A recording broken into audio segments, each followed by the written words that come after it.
Bapak Ibu yang terkasih di dalam Tuhan, kita orang Kristen, apalagi yang orang lahir baru, kita pasti rindu untuk memuliakan Tuhan.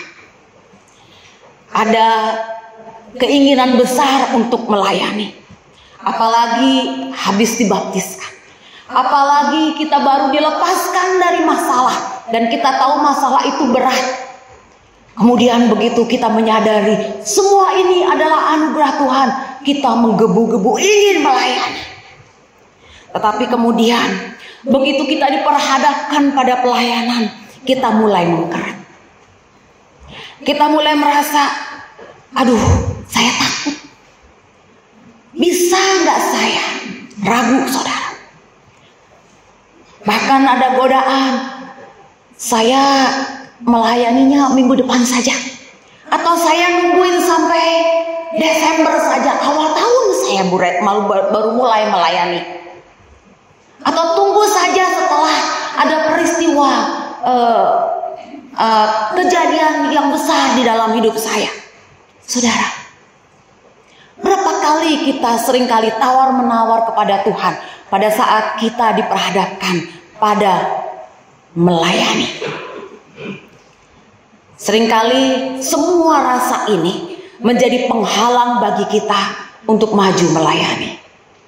Padahal sebelumnya kita juga menangis-nangis, Tuhan tolong keluarkan saya dari masalah ini. Setelah selesai masalah ini Tuhan, saya mau melayani Tuhan dengan segenap hati saya. Saudara, izinkan saya memulai dengan pertanyaan. Pada waktu Tuhan memanggil saudara untuk melayani, kemana saudara harus melayani? Lalu, kenapa Tuhan memanggil saudara untuk melayani? Yang ketiga, apa yang menghentikan saudara untuk melayani atau mengikuti panggilan Tuhan untuk melayani? Pada waktu tadi kita membaca Keluaran pasal 3 dan pasal yang keempat, kita mendapati sebenarnya di dalam kisah ini pergumulan Musa yang diminta Tuhan untuk melayani Tuhan, yaitu membawa orang Israel keluar dari Goshen, dari Mesir. Tetapi seperti Musa, karena ketakutan, karena keraguan, seperti dilumpuhkan begitu, sehingga mengatakan, saya tidak sanggup Tuhan. Kalau ada lagu utus aku, pilih aku, utus aku, maka dia mungkin akan berkata, pilih aku, utus dia. Bukankah kita seringkali begitu ya? Pilih aku Tuhan, tapi utus dia saja. Saudara, jawaban Tuhan kepada Musa dari bagian yang kita baca dari kedua pasal ini, Tuhan tidak meminta Musa melihat kepada dirinya. Coba Musa lihat kompetensi di dalam dirimu. Coba Musa lihat pengalaman kau begitu besar melakukan ini dan itu. Lihat capaianmu, raportmu luar biasa. Tuhan tidak meminta Musa untuk melihat ke sana. Tuhan tidak melihat Musa untuk melihat dalamnya hikmat di dalam diri Musa. Tuhan juga tidak meminta Musa untuk melihat kepada siapa penolong di kanan dan kirinya. Tetapi Tuhan meminta Musa untuk melihat siapa Allahnya. Dan saudara, jawaban Allah pada waktu kita takut, pada waktu kita tidak berdaya, pada waktu kita ragu melakukan pekerjaan Tuhan, bukanlah melihat pada diri sendiri, tetapi kita harus melihat kepada siapa kita melayani, siapa Allah kita yang sudah memanggil kita. Pertanyaan-pertanyaan yang harusnya muncul dalam benak kita bukanlah siapa saya, kenapa saya sih yang harus melakukan pelayanan ini, lagi-lagi saya, gitu ya, little me, gitu ya. Tetapi pertanyaannya harusnya begini, siapa Tuhanku? Siapakah dia yang telah memanggil aku untuk melayani dengan cara seperti ini? Dan siapakah dia yang telah berjanji akan menyertai aku pada saat saya taat pada kehendaknya? Allah memiliki tujuan bagi setiap kita. Pada waktu kita menerima panggilan Tuhan, kita semua berbagi yang namanya universal calling, di mana kita pada waktu percaya kepada Tuhan, ada konsekuensi yang kita juga emban, yaitu menjadi saksi Tuhan. Tetapi juga ada yang namanya special calling. Di situ saudara sebagai anggota keluarga, sebagai bagian dari komunitas di tempat kerja atau di gereja, dimanapun saudara dipanggil untuk menjadi saksi Tuhan di dalam komunitas tersebut. Memang tidak pernah mudah menerima panggilan Tuhan. Dan banyak kali orang bersembunyi dari panggilan Tuhan. Karena mereka menyadari, kita semua menyadari, panggilan Tuhan selalu lebih besar daripada diri kita sendiri. Oleh karena itu kita gentar. Jawaban yang Musa terima dari Tuhan, dari kedua pasal ini, adalah jawaban yang sama yang kita butuhkan pada hari ini. Pada saat kita merasakan keraguan, ketakutan, maju mundur, pada saat kita diperhadapkan pada pelayanan. Kalau kita melihat latar belakang peristiwa ini, saat itu keturunan Yakub yang tinggal di Goshen, disebut bangsa Israel ya, mereka tinggal di Mesir. Waktu itu hidup mereka berkecukupan. Jumlah mereka makin lama makin banyak. Tetapi kemudian pada pasal 3 muncul Firaun yang baru yang tidak kenal Yusuf. Dan disitulah Firaun yang baru ini mulai menekan bangsa Israel. Pertama-tama Firaun ini menjadikan bangsa Israel budak. Lalu dilakukanlah genocide. Diminta kepada para bidan untuk buang semua bayi laki-laki bangsa Israel, atau mereka waktu itu menyebutnya orang Ibrani, ke Sungai Nil. Dalam keadaan itu bangsa Israel berteriak kepada Tuhan. Saudara bisa bayangkan pasangan suami istri yang sedang menunggu bayi lahir, dengan begitu sukacita, begitu tahu bayinya laki-laki dan harus dibuang ke Sungai Nil, rasanya hati ini luluh lantak, saudara. Mereka berteriak kepada Tuhan, tolong kami. Dan Tuhan menolong melalui para bidan yang menyelamatkan bayi-bayi orang Ibrani ini. Mereka tidak buang ke dalam sungai ini. Makin lama Raja Firaun melihat bukannya berkurang, tapi makin banyak. Saudara, 40 tahun pertama dalam kehidupan Musa, kita melihat bagaimana Musa pada waktu itu setelah usia 3 bulanan akhirnya dipasrahkan oleh orang tuanya. Saya menyebutnya diluncurkan begitu ya, bukan dibuang tapi diluncurkan, ditaruh di semacam basket begitu, diluncurkan di Sungai Nil. Ditemukan oleh putri Firaun.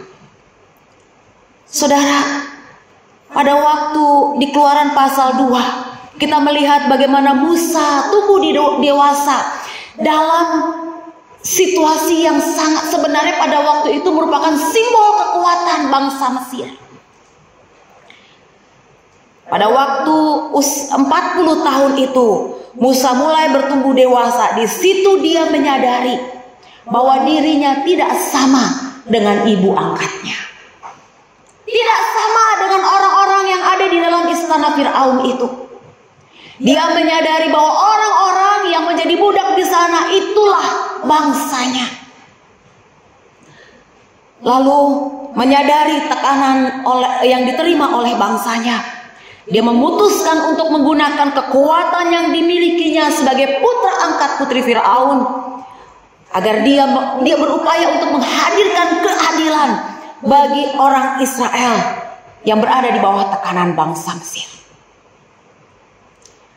Kita tahu bahwa itu bukan rencana Tuhan. Musa harus melarikan diri waktu itu setelah dia membunuh salah seorang Mesir. Dia masuk ke Midian, menikah di sana, menjadi gembala di sana sekitar kurang lebih 40 tahunan. Dalam perjalanannya di sana Musa menikah dan kemudian tinggal di sana dengan damai bersama keluarganya. Tetapi di 40 tahun yang ketiga, Allah memanggil Musa dari semak belukar yang terbakar tetapi tidak hangus, saudara. Saudara bisa bayangkan di padang gurun ada semak belukar yang terbakar tapi tidak hangus. Musa mencopot sandalnya dan berdiri di depan semak yang terbakar itu. Dan dia mendengarkan suara Tuhan, mendengarkan nama Allah disebutkan, mendengarkan rencana Allah bagi dirinya, yaitu janji keselamatan dari Allah bagi bangsanya. Saudara bisa lihat di dalam Keluaran pasal 3 ayat 9 dan 10. Di sana dikatakan, sekarang seruan orang Israel telah sampai kepadaku. Juga telah kulihat betapa kerasnya orang Mesir menindas mereka. Jadi sekarang pergilah, aku mengutus engkau kepada Fir'aun untuk membawa umatku orang Israel keluar dari Mesir. Ayat yang ke-13, Musa berkata kepada Tuhan begini, tetapi Musa berkata kepada Tuhan, siapakah aku ini? Maka aku akan menghadapi Fir'aun dan membawa orang Israel keluar dari Mesir. Saudara, Musa tahu benar ada apa di dalam istana Fir'aun. Kekuatan apa yang dimiliki oleh Raja Fir'aun dan pasukannya. Kalau saudara perhatikan di ayat yang ke-13, di sana digunakan 2 kali kata aku untuk menunjukkan bahwa Musa saat itu sangat takut. Dia merasa insecure, dia merasa tidak mampu memenuhi panggilan Tuhan dalam hidupnya.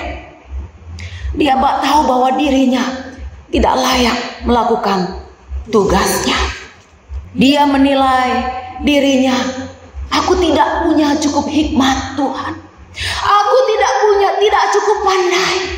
I don't have determination like people in that Fir'aun place. Saya tidak pandai seperti orang-orang yang ada di dalam istana Fir'aun yang bisa bicara, yang begitu pandai dalam strategi. Semuanya saya mengajak bangsa Israel yang adalah bangsa budak keluar. Saya nggak sanggup, Tuhan. Allah dalam pasal 3 ayat 14 menyatakan dirinya kepada Musa. Di sana dia katakan, aku adalah aku. Saudara, ini adalah pernyataan yang sangat kuat, sangat luar biasa. Allah yang sama pada hari itu juga adalah Allah yang sama hadir pada hari ini dalam hidup saudara dan saya. Kita yang mengalami pergumulan, kita bersama dengan Allah yang menyatakan dirinya, aku adalah aku. Kalau kita berada di dalam keraguan pada saat kita diminta untuk melayani, saudara, lihat kepada Dia yang menyatakan dirinya kepada Musa, aku adalah aku. Allah yang sama menyatakan diri itu kepada saudara dan saya, yang menjadi kekuatan kita untuk kita maju melayani Tuhan. Panggilan Allah ini membuat Musa takut. Mungkin saja Musa dalam hati pada waktu dengar Allah berbicara, dia mungkin merespon begini, oke, tapi gimana kalau nggak bisa? Kita kan suka begitu ya. Kita diminta, Bu, bisa nggak? Pak, bisa nggak melayani ini? Kita dengarkan, dikasih deskripsinya. Nanti ya pelayannya akan begini-begini. Kita mengatakan, oke. Gimana kalau nggak bisa? Kita mulai dari situ. Bagaimana kalau Musa mengatakan juga begitu. Bagaimana kalau orang Israel tidak percaya bahwa engkau sendiri yang muncul di depanku dan berbicara kepadaku? Saudara, Musa berdiri di depan semak yang terbakar dan Allah berbicara kepada dia dengan bahasa yang dia mengerti. Tetapi hatinya terasa begitu berat. Kita melihat keberatan Musa di beberapa ayat yang tadi kita baca. Yang pertama, pasal 3 ayat 11, dia mengatakan, aku ini bukan siapa-siapa Tuhan. Siapa sih aku ini maka aku menghadap Fir'aun dan membawa orang Israel keluar dari Mesir? Saudara, saya ingat di di kitab Kejadian 46. Pada waktu itu Yusuf minta kepada saudara-saudaranya. Pada waktu itu Yusuf sudah menjadi seorang petinggi di Mesir. Dan Yusuf berkata kepada saudara-saudaranya, nanti kalau Fir'aun tanya siapa kamu, maka kamu jawab, hamba-hambamu ini pemelihara ternak sejak dari kecil sampai sekarang. Baik kamu maupun nenek moyang kami. Itu artinya udah lama nih ya jadi gembala. Dengan maksud supaya kamu boleh diam di tanah Goshen ini. Itu yang diajarkan oleh Yusuf waktu itu kepada saudara-saudaranya. Jadi di dalam ayat 34 pasal 46 Kejadian di sana dituliskan, sebab segala gembala kambing domba adalah suatu kekejian bagi orang Mesir. Orang Mesir tidak jadi gembala, itu maksudnya. Dan disinilah Musa diminta untuk membawa orang-orang pekerja kasar, budak, keluar dari Mesir. Tetapi kalau kita melihat di dalam Keluaran pasal 3 ayat yang ke-12, Allah langsung meruntuhkan segala keberatan Musa ini dengan mengatakan, bukankah aku akan menyertai engkau? Saudara, panggilan ini bukan karena siapa Musa, tetapi karena siapa Allah itu sendiri. Allah jelas sekali tidak mau orang Mesir atau orang Israel melihat siapa Musa. Tetapi Allah mau orang Israel, orang Mesir melihat siapa Allahnya Musa. Yang kedua, pasal 4 ayat yang pertama. Mereka tidak akan percaya kepadaku Tuhan. Itu yang dia katakan. Bagaimana jika mereka tidak percaya kepadaku dan tidak mendengarkan perkataanku, melainkan berkata, Tuhan tidak menampakkan diri kepadamu. Dengan kata lain, Musa berkata, gimana kalau mereka pikir aku ini orang gila?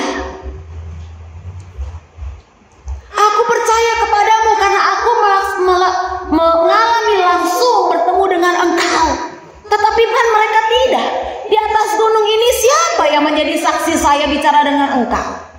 Orang mungkin pikir saya orang gila. Saya ini bukan siapa-siapa. Tidak akan ada orang yang mendengarkan perkataan saya.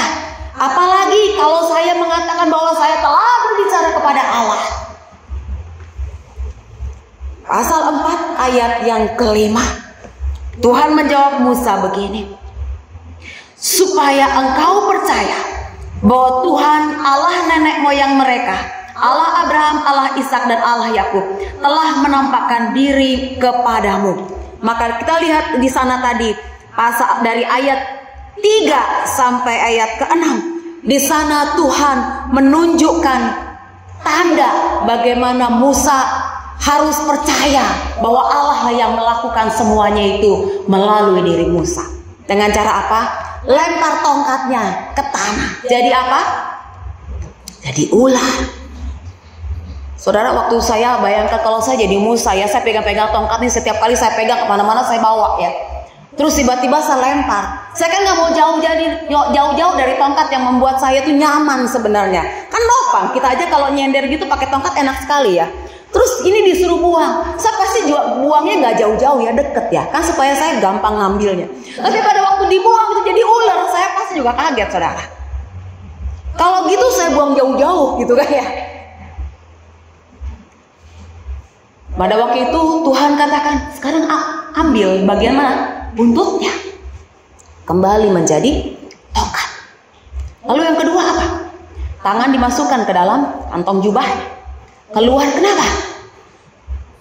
Kusta. Sembuh lagi setelah itu. Lakukan yang sama. Saudara, Tuhan melakukannya, membuat Musa mengalami Tuhan di dalam pergumulannya. Tetapi rupanya tidak cukup, sehingga dia kembali mengajukan keberatannya yang ketiga. Dia katakan di ayat yang ke-10, saya tidak punya kemampuan melakukan ini, Tuhan. Tuhan, aku ini tidak pandai bicara. Dahulu pun tidak.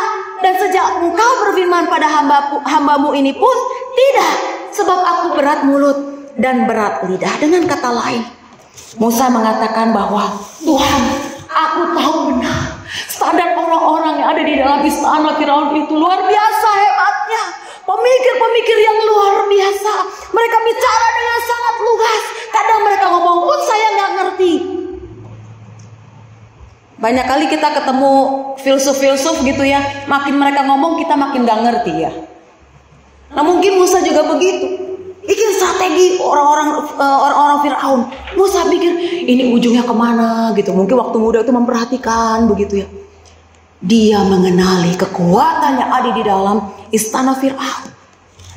Karena itu dia berkata, Tuhan, saya tidak punya kemampuan melakukan ini, Tuhan. Saya tidak punya kualifikasi yang cukup untuk melakukan tugas ini, Tuhan. Saya nggak bisa. Keluaran pasal 4 ayat 11 dan 12 katakan begini. Tetapi Tuhan berfirman kepadanya, siapakah yang membuat lidah manusia? Siapakah yang membuat orang bisu atau tuli? Membuat orang melihat atau buta? Bukankah aku, yakni Tuhan? Oleh sebab itu, pergilah.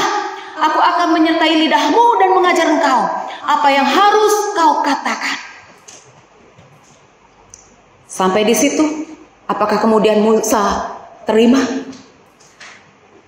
Musa masih tidak mengerti. Bangsa Israel dan bangsa Mesir harusnya melihat siapa Allah, bukan siapa Musa. Tetapi dalam keadaan begini pun, Musa masih terus melihat kepada dirinya sendiri. Di sana dijanjikan bahwa Allah akan bahkan memimpin kata-kata yang harus disampaikan oleh Musa. Diajarkan kepada Musa. Tapi Musa masih mengajukan keberatan, ketidaksanggupan, keraguannya. Pasal 4 ayat yang ke-13, saudara. Dengan kata lain di sana katakan, Tuhan, jangan biarkan saya melakukan ini. Dia katakan begini, ya Tuhan, utuslah kiranya siapa saja yang patut kau utus. Kalau kita mungkin zaman sekarang, anak-anak muda zaman now mengatakan gini, Tuhan ini serius loh, beneran loh. Ini bukan serius, 2 rius, 3 rius. Kalau serius kiranya 1 gitu ya. Ini banyak rius loh. Gak bisa loh saya Tuhan. Orang lain saja yang lebih mumpuni itu, pakai dia saja. Jangan saya gak bisa. Musa pada waktu itu mungkin flashing back ya. Peristiwa yang sudah dia lakukan. Dia pernah menjadi seorang pembunuh pada waktu itu di tanah Mesir. Tuhan, saya ini bukan siapa-siapa. Waktu itu saya pernah berbuat jahat seperti itu. Apalagi sekarang saya gembala. Kok saya dipanggil untuk melakukan tugas ini? saya nggak sanggup. Keluaran 4 pasal ayat yang ke-14 dan 15. Di sana dituliskan, maka bangkitlah murka Tuhan terhadap Musa dan ia berfirman, bukankah di situ Harun orang Lewi itu kakakmu? Aku tahu bahwa ia pandai bicara. Lagi pula ia telah berangkat menjumpai engkau, dan apabila ia melihat engkau, ia akan bersuka cita dalam hatinya. Maka engkau harus berbicara kepadanya dan menaruh perkataan itu ke dalam mulutnya. Aku akan menyertai lidahmu dan lidahnya dan mengajarkan kepada kamu apa yang harus kamu lakukan. Saudara perhatikan di sini ada mu dan nya. Tuhan akan menyertai baik Harun maupun Musa. Kalau kita melihat keempat hal tadi, bagaimana Tuhan menjawab Musa dari semua keraguan, ketakutan, ketidaksanggupan dirinya. 4 hal. Allah menyertai. Bukankah aku akan menyertai engkau? Saudara, Tuhan akan menyertai engkau. Yang kedua, Allah akan bertindak. Kenapa? Supaya mereka yang menerima pelayanan, mereka akan mengerti bahwa Tuhanlah yang mengutusmu. Dan yang ketiga, Allah akan memberikan kemampuan. Tadi ayat 11 dan 12 pasal yang keempat. Bagaimana Tuhan menyertai lidah Musa dan mengajarnya. Yang keempat, bahkan Allah akan mengutus seorang penolong, yaitu kakaknya Harun yang pandai bicara. Saudara, kurang apa lagi? Apakah ada di antara saudara di sini yang diminta melayani, kemudian saudara mengatakan, jangan saya tidak qualified, saya nggak sanggup. Oh saudara, I want to say welcome to the club. Welcome to the club. I've been there too. Saya pernah berada di posisi itu. Tuhan, itu bukan punya saya panggilannya. Ya tadi saya bilang, pilih aku utus dia. Tapi saudara, semua keraguan, ketakutan itu dijawab oleh Tuhan. Keempat hal ini, kurang apa lagi? Pekerjaan pelayanan Tuhan adalah pelayanan yang melibatkan Tuhan di dalamnya. Tidak peduli apapun panggilan itu yang kita terima dari Tuhan. Karena pada waktu kita melakukan pekerjaan Tuhan, ini termasuk di dalamnya membutuhkan iman dan kebergantungan kita kepada Tuhan, agar pelayanan yang kita lakukan ini selesai dengan baik. Bagi saudara yang pernah dipanggil, janganlah mengeraskan hati. Janganlah lagi berargumentasi kepada Tuhan bahwa saudara tidak sanggup. Jangan lagi tawar-menawar. Ingat apa yang terjadi pada Musa ini. Ingatlah bahwa panggilan Tuhan atas diri saudara bukanlah untuk meninggikan diri saudara, tetapi untuk meninggikan Tuhan. Pertanyaannya adalah, apakah engkau bersedia dipakai Tuhan untuk menggunakan segenap kekuatan dan kelemahanmu untuk menunjukkan kebesaran Tuhan?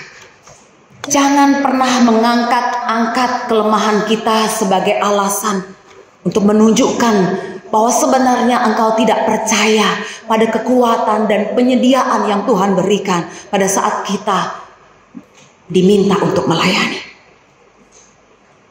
1 Korintus 1 ayat 26 dan 29 di sana dikatakan, ingat saja saudara-saudara, bagaimana keadaan kamu ketika kamu dipanggil.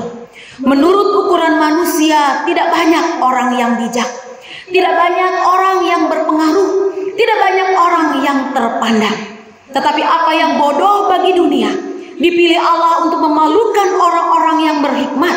Dan apa yang lemah bagi dunia, dipilih Allah untuk memalukan apa yang yang kuat dan apa yang tidak terpandang dan yang hina bagi dunia dipilih Allah.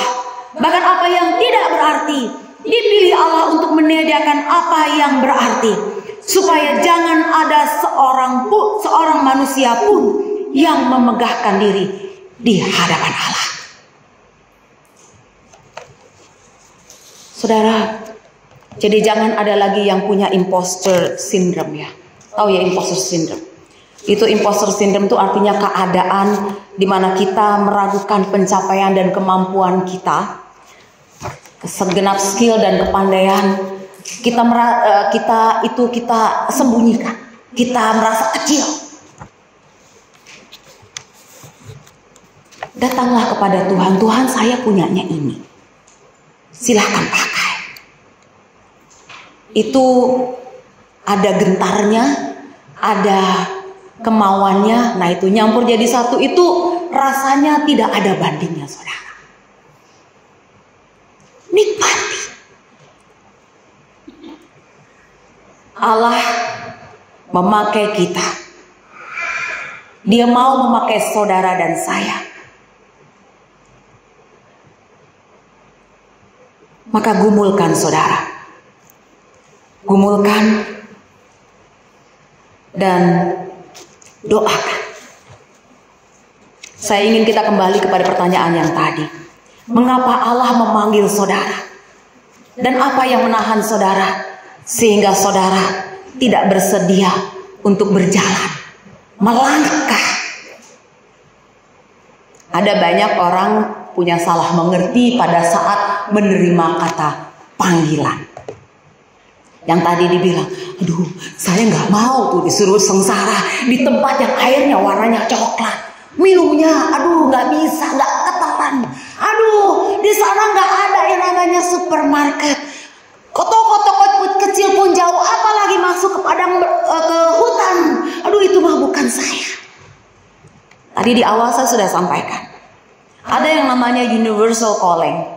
Semua kita orang percaya dipanggil untuk menjadi saksi Tuhan dimanapun saudara ditempatkan. Tapi ada special calling. Special calling adalah mereka kita di dalam keluarga dan sebagainya. Tapi ada very special calling. Itu yang diterima oleh para hamba Tuhan, dan khususnya bagi mereka yang diberikan beban menjadi missionary ke tempat yang sulit untuk dicapai. Apapun pekerjaan, pelayanan yang Tuhan berikan kepada kita, saudara, doakan dan gumulkan. Lalu putuskan segera. Jangan tunda lagi. Jangan sampai kita kehilangan momen panggilan Tuhan. Doakan dan gumulkan, bicarakan, komunikasikan. Tanya kepada mukse, tanya kepada hamba-hamba Tuhan yang lain, tanya kepada para diaken, tanya. Lalu putuskan segera untuk memenuhi panggilan Tuhan. Lalu lakukan pelayanan dengan penuh kasih. Beritakan firman Tuhan. Biar orang melihat bagaimana Tuhan tinggal di dalam diri kita dengan taat melakukan panggilan Tuhan. Mari saudara, kita taat pada panggilan Tuhan.